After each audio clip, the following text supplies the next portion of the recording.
Baba Street of Big Rock Construction.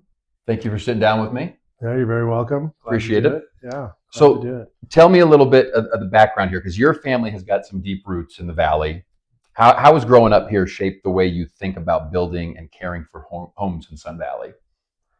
I would say, have been here my whole life and kind of watching this valley grow, from its roots of mining and, for trapping and ag going into, more of a touristy, resort kind of economy up here. And it you still have that hometown working man kind of, we all went to Hemingway together, and there weren't any $100,000 cars in the pickup line back then.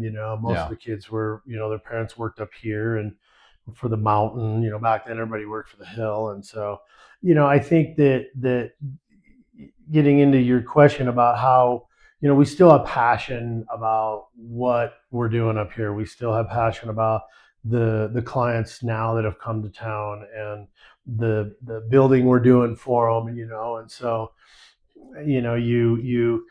I remember being young and working with guys from out of here, and they'd have this saying that, "Oh, you can't see it from my house." I absolutely despise that. It was like, look, we've got passion, and we're vested in this. We're creating something for somebody, and we're as equally as proud of it as they are. And they've worked their butts to make the money to be able to come here to build a new house or whatever they're doing. Or if it's a friend or a local that's done well or has positioned themselves to be able to build a home, then I'm building a home right now for a dear friend of mine and his wife, and we're passionate about it. We want it to be perfect, and we feel equally as vested as they do. Yeah. So yeah, I would say that, and that's still here. There's still a lot of core folks and good people here. And I would say, the good thing about this valley is the folks that come here turn it into a dollar sign, try to take advantage of it, or don't respect it or respect us. They usually kind of get weeded out. They'll eventually, they'll get weeded out, or you'll burn somebody once and then that's it, right? Because we're all a family. I mean, you go to lunch, you run into guys I went to high school with, clients, folks that have moved here, guys that I, like yourself, that I play sports with and raising families and share a lot in common. We're, you go to the movie theater, you're sitting next to somebody, you get on the chairlift, you're sitting next to somebody, so I think it's, it's small enough still that everybody cares about each other for the most part. There might be people that act maybe a little frustrated, but at the end of the day, if something happened, there's a lot of people you could call. I would agree with that. They would be here in 5 minutes, to help you. I think that's still the underlying current of this town, even though sometimes it might feel like it gets lost. I think that pulse is always there. 100%. And I think that the folks that don't want to do that, either kind of get on an island, or they start to kind of morph and buy into it and understand it, and then feel the passion, and then you sort of get a little bit, like protective. Yeah. Yes, protective. That's. But I will say I've always had this part of me that when somebody comes here, makes the move, or has worked hard to get here to live this amazing life that we live, I've always wanted them to be able to succeed. And because there's been folks that just can't, right? We live in there's elements, there's finances, or some people just don't deal with the small town. But I've always had a spot in my heart to help them succeed and make a living and be able to pull it off, as we say. And so I think that's here as well. It's like in your heart, I don't wake up in the morning and go, all right, it's just how I feel. Yeah. And some, I know people that have worked really hard to be able to get here, and those of us that have been here a long time, we're, you look at those piles every morning, you look at those boulders, you look up top on the mountain, and you get inspired, right? It's like God's country. It is. We live in. I always tell my guys, we might be at work and we get into say peaks and valleys. Maybe we get a little rough spot, or it's getting tough, and you just say, I always say, hey, we could be doing this in LA, or We could be doing you this in a know, lot of worse yeah, places. they're driving on a freeway to go to work. Yeah, Instead we're upset because we can't find a spot in front of the coffee shop. that still So upsets me. yes, it does. It does. So All right, so let's talk about your work here for a little bit. So, I think when people look to build a house, whether it be a remodel or or when people think about doing that, what do they usually underestimate the most? Is it cost, time? Is it complexity? Like, what's the thing that you find people are surprised by most as they kind of enter into the remodel or new construction phase? I mean, unfortunately, it's most likely cost. I mean, rarely do you run across somebody that has an unlimited budget. No matter if you're trying to build a house for 500 a foot or 2,500 a foot. I think in schedule, especially if you've got folks that come from, maybe a bigger urban, the city, as we always say, where you have more resources. I think time is a struggle as well, just because availability of subs, availability of product.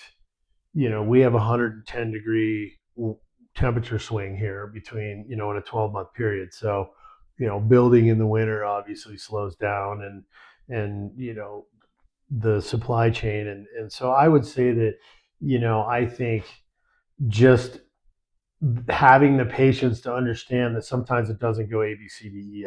You have to mix around, you have to improvise, or you might not get all your plumbing parts or something. And so, I think during the construction phase, those are the challenges. I think in the beginning, and also we have some we have snow load for engineering and structural. We're in a high seismic area, believe it or not. Hmm. And so the houses that we build, and the engineers and the architects design, are they're fortresses. They're designed to withstand a lot, and so that we have to put a lot more. Yeah. I've seen homes with $200,000-300,000 steel packages, just to help with your shell. And then also I go back east, and everybody goes, is it beautiful? I'm like, well, the houses all look the same, and they're not. To me, the history is beautiful, but when you look at some of the projects that people build around here, and some of the homes and the architecture and the finishes and the designs and the are they're it's awesome, with what people get to do or have done. And there's some very talented designers and engineers and builders up here that do. I can honestly say, and I would imagine a lot of the other builders and people that have been in the industry, we can walk around pretty much anywhere in the world and hold our chest up that we're building, we're right there. Yeah.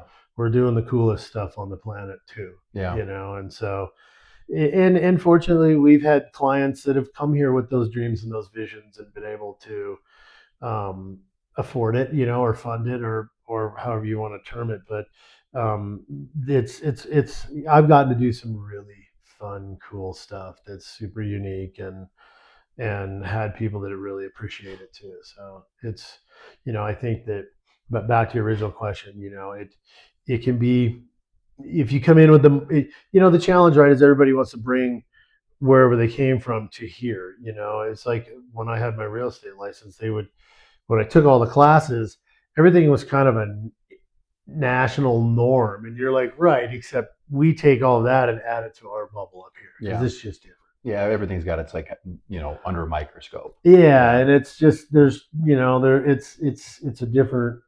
I would say that it's probably less by the book, but by the book, if that makes sense. By the book is, oh, here's your blue book.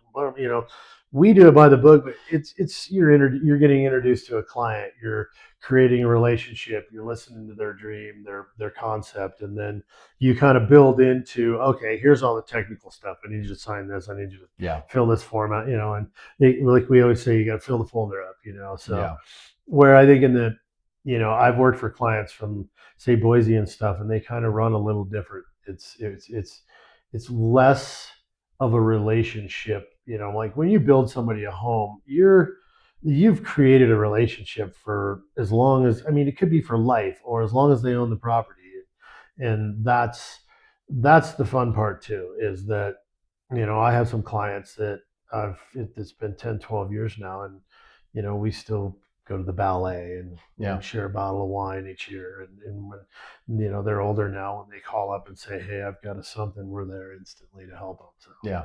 It goes back to but what you said before. It's the people, it's that wanting to give back and care. And I think yeah, that and again, that kind of just is what our, the culture of the community yeah, is. and getting and being proud of what you're doing, like taking pride in it. So I think that would be, and in the process, right?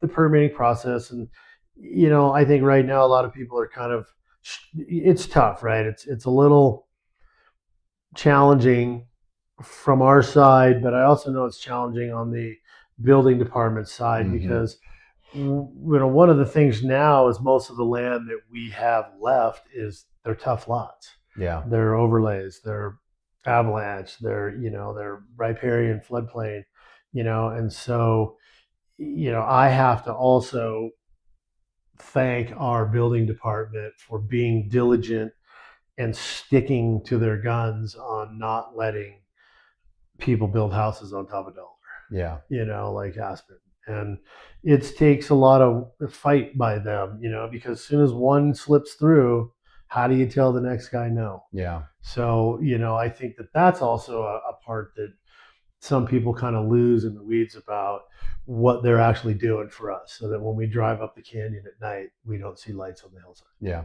Yeah. You know, I met with Dave Patry, who's an engineer last week, and that was part of the topic was right the hillside ordinances. Obviously, if you live here or have looked to develop or in our industry, like you know what that rule is, but coming from the outside, that might be something that sort of surprises you. yeah, yeah, And I think your point is interesting too, because a lot of the premier or not to say that there's bad land per se, but the most readily developable land has been developed, and so or built on, yeah, or already built on, yeah, right? yeah. So and some of that stuff might be a 50, 60, 70-year-old home, and it might trade hands at some point and have a new opportunity for something to happen to it. So when you talk about the permitting thing a little bit further, you touched on it, but if someone's coming to you, they're working with you, uh, that's kind of probably its own, uh, kind of nightmare of red tape and stuff like that. How do you help navigate a client through that phase of the project? Well, there's kind of like three different ways, right? So sometimes you'll have an architect and they'll run it through the permitting process. Sometimes the homeowner will run it through, but a lot of the times we'll take that on. And so, the architects will understand the rules and regs and stipulations that we have here and get it all in place, and then we will help the owner or client submit it, fill out the application, submit the required documents and plan sets and construction activity plans and everything that go into what the city requires, and then help them navigate the timeline. And you've got the municipalities, cities, fire, streets, P&Z, building department, and so help them also understand that it's, a lot of times we'll tell them in the beginning, look, county, Sun Valley, Ketchum, they're all different, Mm-hmm. and Ketchum is, right now it's a 6-8 week lead time, and it depends on, and let them understand that, you have projects like the hotel, and you might have a set of the city might be looking at a set of plans that are 200 pages long. They got to be thorough with that. You might have a set of plans that's 4 pages long, and so the city's working with prioritizing what they focus on based on the demand on their side, or the amount of time it's going to take to review it all. I think they're working on that, but back to your question, we help them with that. Or if you might even go back to pre architect or pre engineer, then we can help them, maybe suggest, get them hooked up with some an architect or an engineer, or or both, and then help them understand what they're going to need have in place to achieve getting a building permit. You Yeah. know, or if it is a difficult lot, let them know, like, look, we're going to have to, it's going to take a minute to get this passed through, and the city's going to want to know a lot about what we're doing. Yeah. So And you're there guiding along the way the whole yeah, time. Yeah. yeah, physically and mentally, Yeah. whether it's filling the app out and getting all the information, or sitting with them and explaining it to them and helping them understand.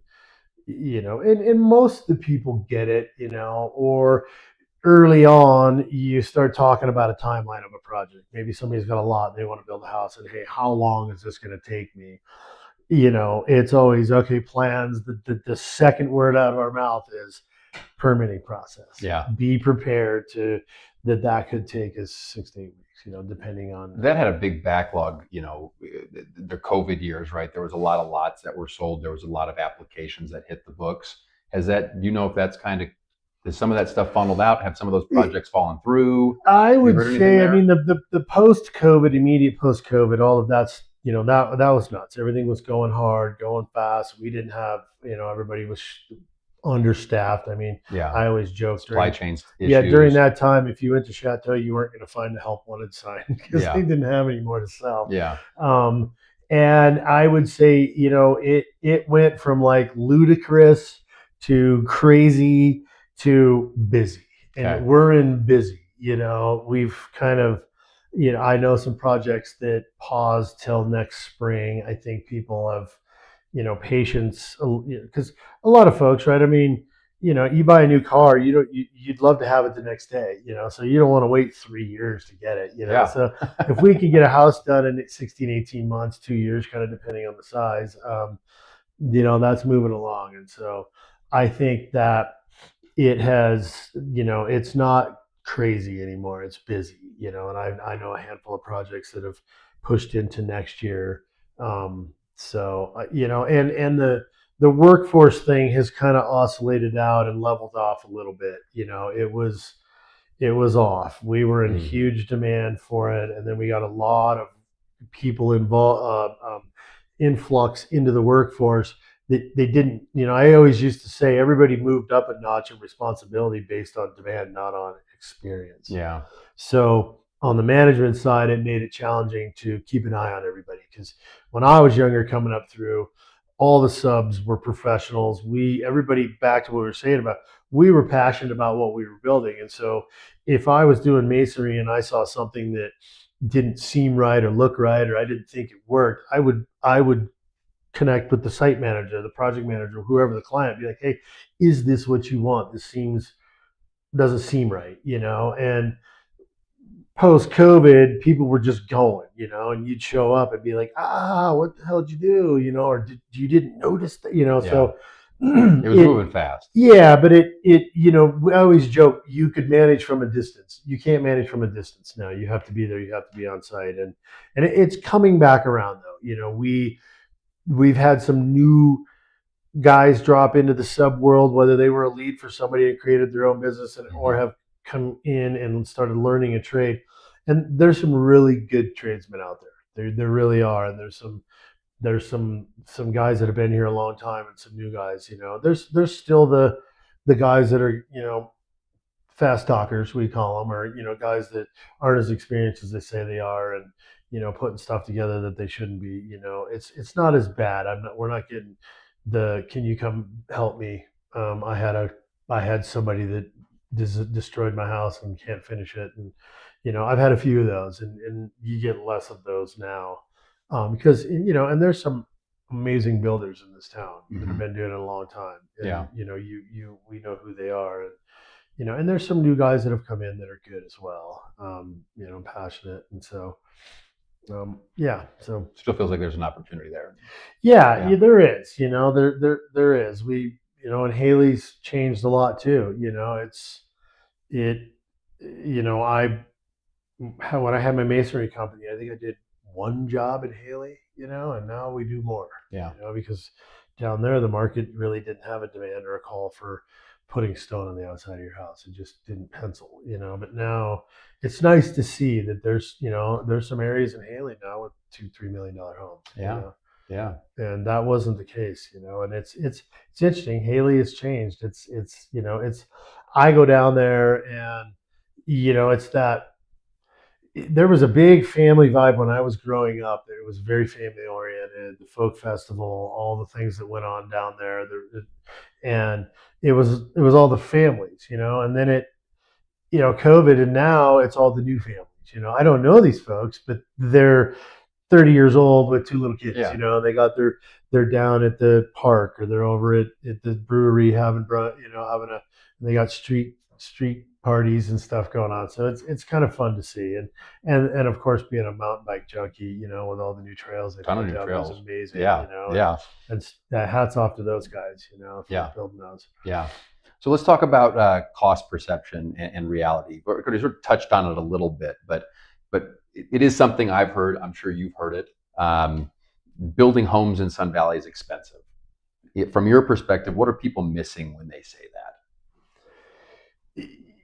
You mean on a lot when they're like, "God, it just doesn't seem right"?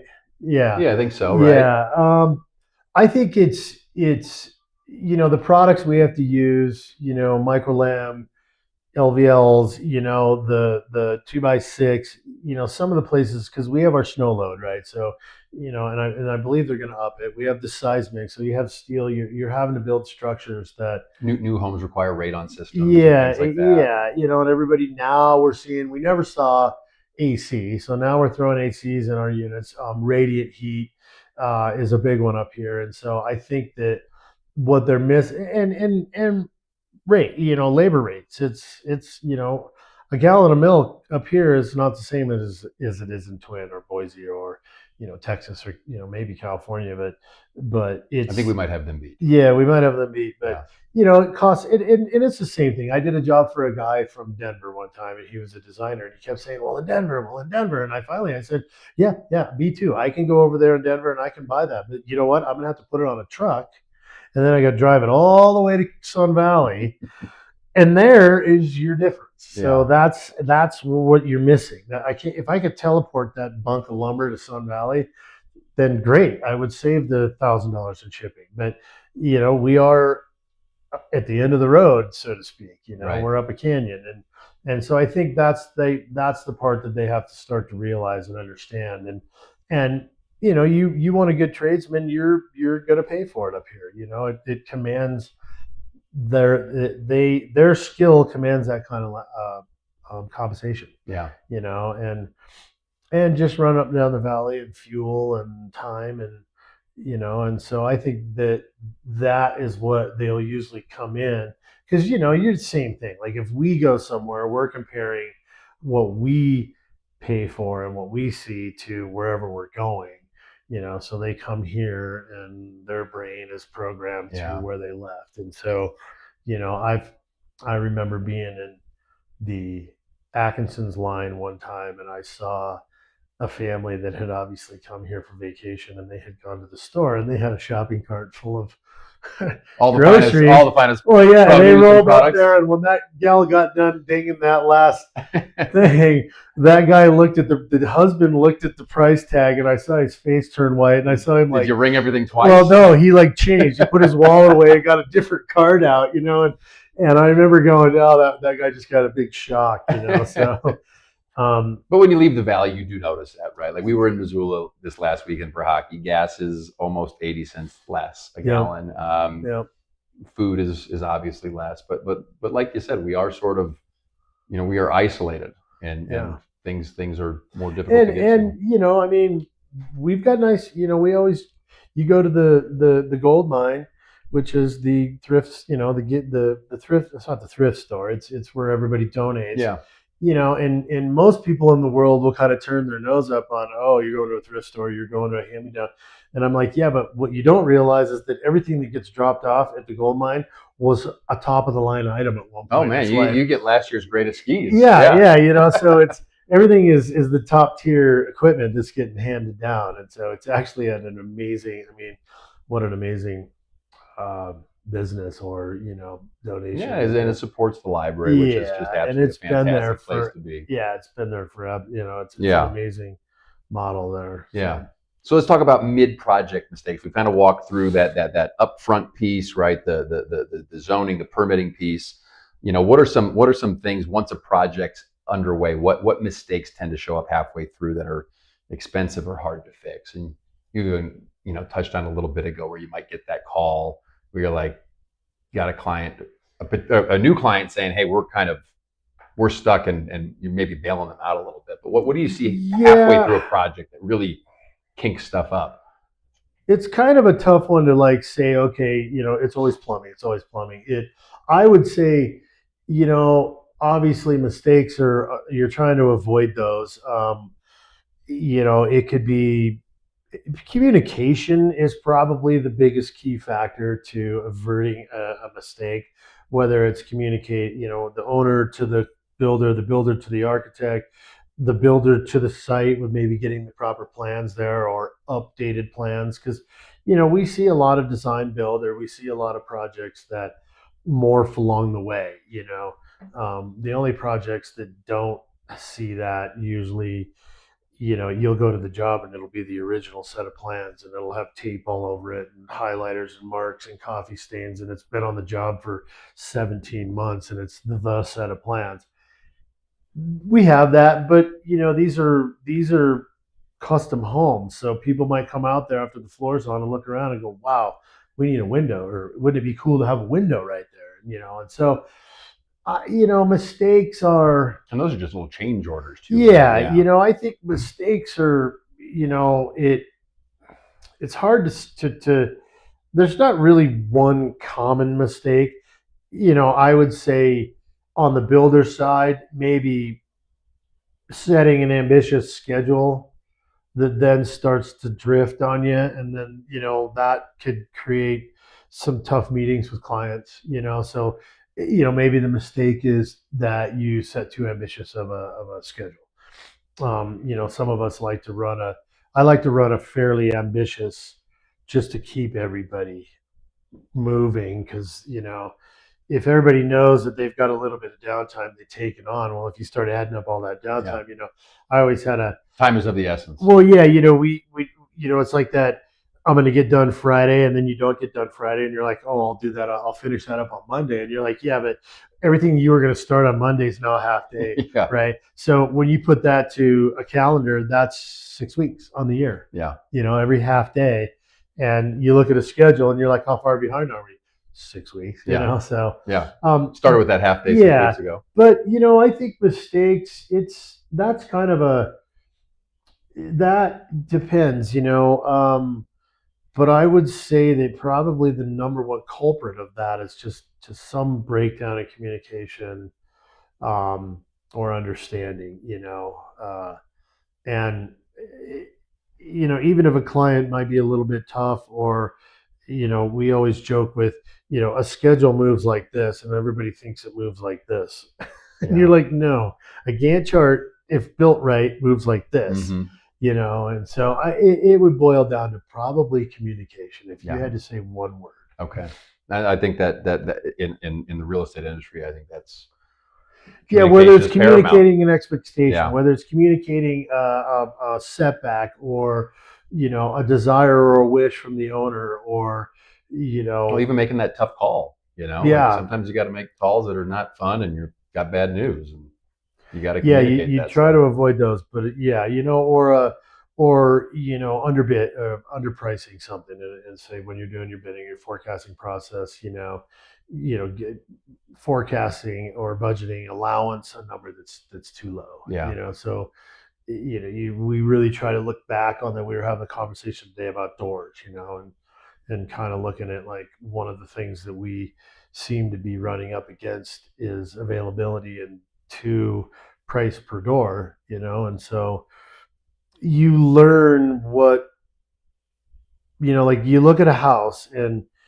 you could have a decent house with some really nice doors, like, so it's like makes this difference, or Hmm. you could have a super nice house with cheesy doors, and it's like, what do you touch in a house the most? Doors, drawers, Yeah. Yeah. things like that. And so you learn clients, you learn, builders, you learn kind of as you go, and some of the guys that I've came up under that have been building here a really long time were probably, if they see this interview, will laugh and be like, "Oh, I know exactly what he's talking Uh-huh. about." So, but yeah, I think back to your original question, it would be some sort of a breakdown in communication. Yeah, well, that makes a ton of sense. Yeah. What about I walk into a house as a realtor. You're looking at it through the lens of a contractor builder. Our clients are looking at it from like an end user standpoint. Um, how do you view a house that might differ from my lane or from a consumer lane? I would say, having grown up in the trades, you'll see guys like myself or builders, lining up door jambs, checking to see plumb, square, level. You catch stuff like that, or you start picking up on like what kind of construction product or what building products were used to create stuff. We might I always joked when I was coming up through, somebody would spend $500,000 on a beam inlay, faux beam ceiling T and G, and most people walk in and go, "Wow, I love your couch." They don't even see the ceiling, Yeah, right? yeah, We as builders walk in and go, "Holy shit!" Like somebody did a damn, like, wow, look yeah, at that, yeah, because we know what it took to make that happen, and the amount of skill set that these guys have to achieve the goal. And I think, depending on what your purpose, if you're there as a friend or if you're there with somebody that's wanting to buy a house to remodel it or just showing it off, you start, like, I went in a house the other day and it was interesting. It was I think it's a Frank Lloyd Wright, and it's a smaller house, but when you walked in, it had some really interesting stuff. But it is 30 years old. But the house just called you through it and out through the glass into the yard. It was like all you wanted to do was just keep going. yeah. It And pulled you in. so, yeah, but so my friend that was looking at it as a potential remodel, he's like, "Yeah, we pull all this out, move this," and I'm like, "Yeah, you need to put some big glass doors out here and just keep everybody going, right?" Because it had some goofy stuff, a bunch of built-ins and stuff, but that was kind of Oh, that's the style of that. that was the style Yeah, back then, yeah, and so you start looking at the potential, right? And then your brain immediately goes to structural and what would it take to do this, and then I always ask my clients, or you learn from them, is this a function or is this bling? Like we're doing a remodel for some folks right now that it's about 70% function and 30% bling. hmm Some people, well, I want a big entertainment area because I got friends coming over and they want bling, right? hmm And or you have something that, like this house we were in, that it's cool and it works, but you can make it way cooler, yeah, and by doing a few things, which, hopefully, I don't know if we get an opportunity to do that, but, so back to your question, I think that's kind of, as a builder, it's that feasibility. Like, can we do what this owner is hoping to do? Or, holy crap, how did they do that? That, to me, one of the funnest things about doing construction and working with really creative designers is having somebody like, say, yourself, or, an owner or somebody walk in and go, "Holy crap, how did you do that?" yeah. That is like the ultimate compliment. Where What's the thing? Like if you walk into a house, what's the thing that you spot and you're like, do you look to the ceilings? Do you look to the what do you look to where you're like, that's the detail that you're like, wow, look at that Yeah, thing. it kind of depends on the home. It might have a great floor, or I worked with an architect that she was a floor to ceiling. She really maximized what the property was. And so, it to me, it's going to be the craftsmanship. It's the products and the craftsmanship of, or a big steel stairwell going up in that most people will, go, "Wow, that's cool." But, a builder is going to look at the single stringer. How do they do? Is it floating? And wow, that is amazing. How the hell did you get that in here? Yeah, There's yeah. always that one. And so, The puzzle. Yeah. yeah, I think it's the building materials and what they did with them. Like a lot of people can get clever and do fun stuff with products that you wouldn't typically expect it to be built out of. Yeah. We did a project that had solid basalt blocks, like solid 4 feet by 30 inches by 3 feet that they hollowed out the sink and drilled holes. So it is literally a block with a sink hollowed out in it. So just crazy fun stuff like Yeah. that. So, I would say, it in to me, I start picking up on products, building products and materials. That's what usually I start noticing is, Yeah. and then if you start looking at, say, they got big nano window dog sliders or floor to ceiling glass, you're just like, there's Steve Wynn had a place up here that had a $250,000 piece of glass. And it was impressive, right next to the $1,000 a yard carpet, so Yeah. I didn't walk on that. Guy goes, "You want to come in?" I'm like, "No, I'll pass." I can't float. Yeah, No. I don't want Yeah. to walk. I'll leave that for Steve. That's his house. Talk to me about trends. Like, what kind of trends are you seeing? Has there been a shift in Great. Oh trends? yeah, great question. So when I was a kid, it was log and river rock, and everybody built log houses with river rock fireplaces. And then as that started to morph, Rosito and McLaughlin really started bringing the kind of lodge feel, timber, a little more, not log, more, or they did like half plank siding with stucco or chinking in between it, and getting more dimensional. River rocks kind of, to me, in my mind, it's more of a round feel, right? When you look at a river rock fireplace, you feel round, right? Because everything's round. Where say if you use like Chief Cliff or something, you can get more of a sharper corner, and so you get crisper lines, big ceilings, lots of wood. I've got to work on some McLaughlin projects that were amazing. Rosito, where we did, miles of plank flooring and big stone pillars and big timber trusses. And it was that heavy, lodgy feel. I felt right? like being at River Run. Yeah, you go to Mr. Schwarzenegger's house Yeah. that McLaughlin drew that, and that was kind of, there were places like that, and then it started to morph into the mountain modern style, where you brought in some crisper, more contemporary architecture with still some of that lodgy feel. And then, we even got into a phase there where people were building super contemporary, super modern style homes, flat roof, raked Yeah. roofs.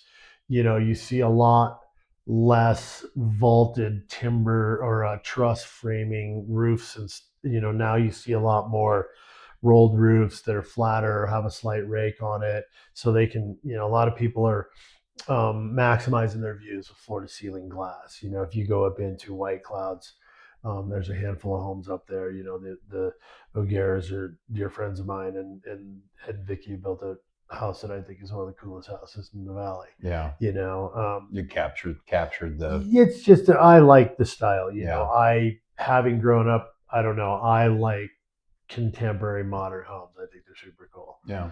And it's nothing against the heavy log wood feel. There's, some people love that, but just my personal taste. But yeah, we have definitely trended, to where it's kind of fun now. Like, just go on a house tour, you might see 10 different, styles of architecture. And then now it's kind of, the guys are getting clever with bringing the two of them together, where you'll have a slope roof or a flat roof over here with maybe like a glass, chase up the middle with an elevator, or stairwell that's all lit up with glass and light and glass railings, and then, move and have some heavier, you get these guys that'll get their organic natural with masonry or some timbers or something. And so it's kind of fun to see the creativity. I would imagine that being an architect here, obviously would be pretty fun. Yeah. Because you kind of get to let your hair down in a way. You get right? to play a little bit. bit. Yeah. Well, yeah, because, like you go to other cities and you drive through neighborhoods, and it's sort of it's different versions of the same stuff, right? There's nothing. I worked for a gal named Susan Desco, and she is extremely creative, like beyond, and we've done some super cool stuff that has no one's ever, Hmm. just like I always tell a story of a project that I worked on with her where we were trying to figure out the masonry, and she had a lot of ideas, and we were brainstorming and trying to come up, maybe doing slip forms. And, she really liked that Spanish kind of where you have like brick and rock and it's just whatever goes in and you just keep moving your slip forms and you pull it all up. And, that was achieving that was tough. And then I was looking at property out south of Fairfield, and we had kind of drifted into this color and we were trying to figure out how to color mud, and I saw this pile of sand that was like cream, it's like coffee with milk in it color. Hmm. And I'm like, stop the car. And these guys are like, what are you doing? And we're out in the middle of nowhere, there's this pile of sand, and I'm like, holy shit. I dig around and this guy's car, I find an old Gatorade jug. Fill it up. I go fill it up with sand. No shit. And I take the sand back to Susan. I'm pretty sure she still has that jug of sand. And we did this 15, 20 years ago.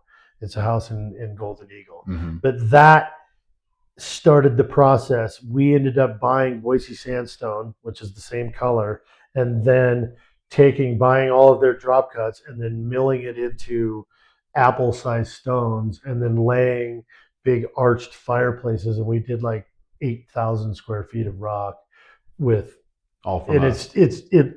there's nothing been done like it since, Yeah. and so we're lucky that way. We get to, Inspiration can come from. yeah, and it's, I always used to joke with her when people will walk into her office and go, well, typically, I'm like, nah, because we're not going to do anything typical. Yeah. Like, that just, you might not be the right fit. You need to have, with her, she'd come to me with an idea and I would be like, start chewing on it with her, and pretty soon we'd go around, we'd end up with something, Yeah. And so there's other architects that we've been able to have fun doing that. We've got a house we're looking at coming up that we might get to do some of that stuff. And so, you take all the experience and the journey you've been on in this industry, and then you get to kind of, come up with something super unique, Yeah. one Yeah. of a kind. Kind of put your stamp. You on get that. How'd you do that? And that's because then you're like, no, you give me, buy me a soda and I'll tell you, Talk to you but about it. Yeah. yeah, but it's always a fun story, and I know the owners, that's ultimately they're the ones that get to be the proudest, right? Because it was usually their vision. It's, I've been with clients that have stood here and had an idea of what they were trying to achieve. A year and a half, 2 years later, you're standing there with them going, you pulled it off. Like, Yeah. you achieved what you wanted. We helped them. I'm not going to say we did it, they did, but we helped them achieve that vision. Yeah. Yeah. That concept or that idea of, because a lot of the people are smart. One of the fortunate things about growing up here is that being a resort town has brought motivated, successful, smart people with great ideas. And so we've sort of been able to make a living in an upper level echelon in the construction world where, it bleeds off into our kids and our mindset. Nobody's really okay with just, well, you'll be what you'll be. No, everybody's kind of driving, aspiring, because you're around it, right? Yeah. It's contagious, when everybody's kind of in. I went to Alabama and it was weird because everybody just kind of existed. Yeah. There was really no drive or ambition to do more than just exist. Yeah. And so, did you pick up on that pretty readily? Yeah, right off the bat. Yeah. Because you look around here, you have friends that are extremely successful and have worked very hard and made, have done very well. And then you have friends that have done medium well. And then you have friends that have worked hard and they live a good living. You might all be sitting at the same table. Yeah. And so it's inspiring, for even the big boys, they're inspired by each other, and competition, and so I think it's, people live healthy. The other day I was talking to somebody about, we have a friend that smokes, and I'm like, God, he still smokes, and you're like, when is the last time you saw somebody smoking a cigarette? You just don't see it up here very often. Yeah, you just don't, Yeah. right? And then Yeah. you go elsewhere, and it's just part of the society, and you're kind Yeah. of like, wow. And so it's stuff, and to add to that, it's even on the physical side, right?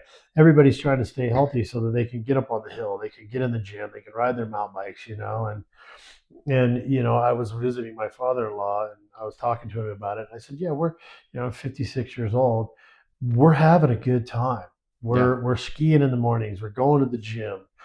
Some guys, well, up until yesterday, were still mountain biking. Yeah, But they were. They but were. they're Yeah. going to the simulator, whatever. You're playing hockey. Yeah. Or maybe You're on the playing, river. yeah, you're playing hoops or something. And so everybody's trying to stay healthy and stay fit so that they can Take advantage of the life we got up here. That's why we're here. That's why we're here. That's why we're We're 2 minutes from anywhere you want to be. Yeah. You're 2 minutes from getting lost, for sure. Pretty much. All right, so wrap this up for me. If someone's thinking about building or remodeling here, what's the most important thing you'd want them to understand before they start? I would say make the connection or start to understand, most of them have an idea or a concept. Understand the rules and regs, the building codes, understand your building prices, maybe take some time and get a feel for what it's going to take, and is your dream, and also identify, am I building a house for function because I'm moving here with my 4 young kids, where I am compared to the schools, travel, and sports, as you're schlepping little ones around now, and Up and down. Yeah, and so I would get a pulse. Talk to your realtor. Your realtor is probably usually your first interaction, and have them, ask them questions about, like, hey, what are the schools? Oh, I want them to go to public school. Okay, that's going to be in Haley. And you're going to be able to go to Hemingway, or I want them to go to the community school. We're here to ski. Okay, think about where what makes functionality, feasibility, and all of that, and then start looking at, what kind of bling are you here because you've got, you've done extremely well and you want to build a really crazy nice house. But I would say get yourself familiar with the pace and the temperature, if you would, of the valley. I know I have some dear friends that have moved here in the last 10 years, and a couple of them were really smart. They rented for a year. Yeah, got a feel for Got a feel for what they wanted to do. I always joke, you're going to try 8 sports and you're going to settle on 3 per season. Yep. Is about what you have time for. Yeah. There's some guys out there that can squeeze more, but it seems to be there's about 3 sports you do per season. And so, I would say that would be, spend some time here. If you haven't spent some time here, maybe rent for a year, half a year, unless if you can, and get a feel for what makes sense to you. Yeah. You might want more land mid-valley. You might want to be out. I have friends that live out Greenhorn and they freaking love it out there because it's quiet and they've got a little bit of land and they're right next to the hills. But you got to get into town to get a gallon of milk. So I know guys that ride their bikes. They don't drive their cars, so they're right here. Yeah. They're skiing, groceries, entertainment, it's nightlife, whatever, the symphony, and Sun Valley's done a great job of bringing a lot of culture to this valley. We do have a lot of options here. And the Arduous is fantastic. Job. And the guys that have jumped in the Mint and all that. I mean, it's and thank you to what's Brooks' boy that bought the Magic Lantern, Merlin's. Oh, yeah, I don't know. Yeah, I mean, thank you to him. I love my movies. My son's at a movie. He's at a movie today right now. I was gonna field trip. I remember being a kid waiting in line to see Superman in Sun Valley, and the line went all the way to the end. There's something special about going to a movie. Oh yeah, or the old Magic Lantern where you were sitting out there packing in that. So, it's nice to see that they've hung on to that up here, and but I would say familiarize yourself with the Pulse and spend some time to just kind of cruise around and see what you're into, And there's not a bad place to be. I think from an outsider's perspective, right? Like it might be like, oh, I really want to be here.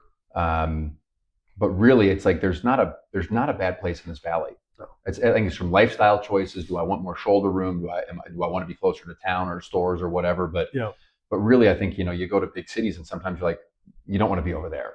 Yeah, We don't have go on that side of the track. yeah, we don't have a spot where you're like, oh, you don't want to No. go over there. No. Yeah, there's not a spot you wouldn't. No, I mean, even when you get down in like Lower Woodside and down in there where it was very, very working community, they've got that the what is that, the gate? It's not the Gateway, the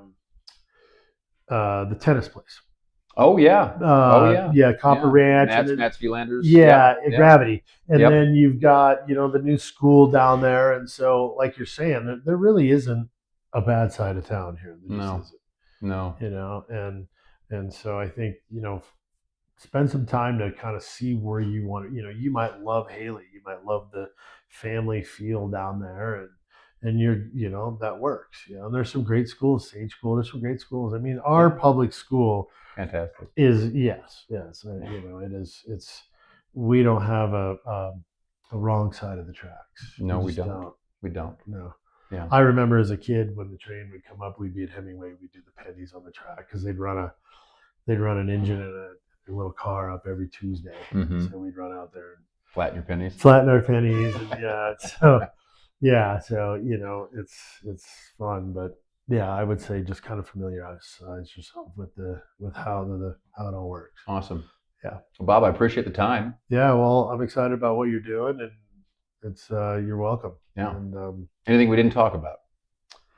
no, I think we covered it. I think we did it. Except maybe next week. You guys at Auto Club better watch out because Seller's coming. Oh, you think you're gonna get a W? Huh? Yeah, well, I know you're true. I might not be You just playing. break glass. So I might not be playing, so you guys Yeah. might get lucky. Get a W. Yeah. Thank you so much. Yeah, you're very Appreciate welcome. it. You're very welcome.